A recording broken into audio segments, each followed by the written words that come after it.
بیٹیوں سے پوچھتا ہوں جو جوان ہیں 9 سال سے 60 سال تک صحیح شادی جوان سمجھی جائے گی، 9 سال سے 50 سال تک غیر صحیح شادی جوان سمجھی جائے گی۔ میں ان جوان بچیوں سے پوچھتا ہوں تمہیں جناب زہرا کی ٹوٹی ہوئی پستی کی قسم، اگر جناب زہرا اس وقت ہوتی تو ننگے منہ نکلتی یا نہ منہ چھپا کے نکلتی؟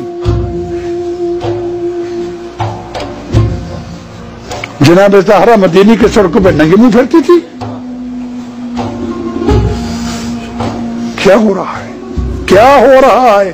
خدا شاہد ہے، خدا شاہد ہے، ہماری معتبر کتابوں میں ہے کہ اگر کسی جوان عورت نے بغیر مجبوری کے اپنے ہاتھ کو نامحرم سے نہ چھپایا تو اس کو کئی ہزار سال دوزخ میں جلایا جائے گا، اس کو بھی، اس کے باپ کو بھی، اس کے شوہر کو بھی، اس کے بھائی کو بھی، اگر وہ راضی تھے، اگر وہ راضی تھے۔ کیا ہو رہا ہے؟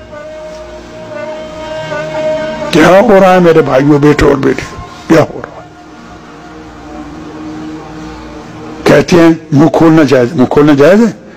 تو جناب زینب نے یزید سے کیوں کہا تھا بدبخت تم نے علی کی بیٹی کا چہرہ ننگا کر دیا؟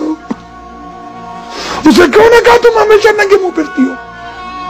ہماری موت پر کتابوں میں ہے، خدا شاہد ہے، تم نے علی کی بیٹی کا چہرہ ننگا کر دیا، بدبخت، خدا شاہد ہے۔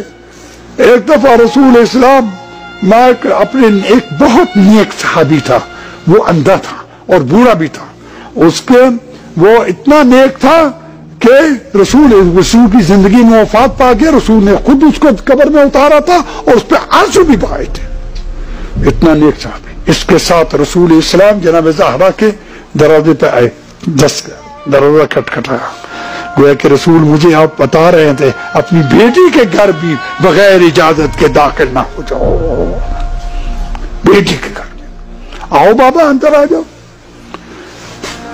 فرمایا رسول نے میرے ساتھ یہ اندر صحابی ہے، جناب زہرا نے کہا نہ میری اندر نہ آئے۔ جناب رسول نے جناب زہرا سے کہا مجھے اور آپ کو بتانے بیٹی وہ اندھا ہے۔ عرض کی بابا وہ اندھا ہے، میں اندھی نہیں ہوں، وہ اندھا ہے، میں اندھی نہیں ہوں۔ یہ تھی جناب زہرا۔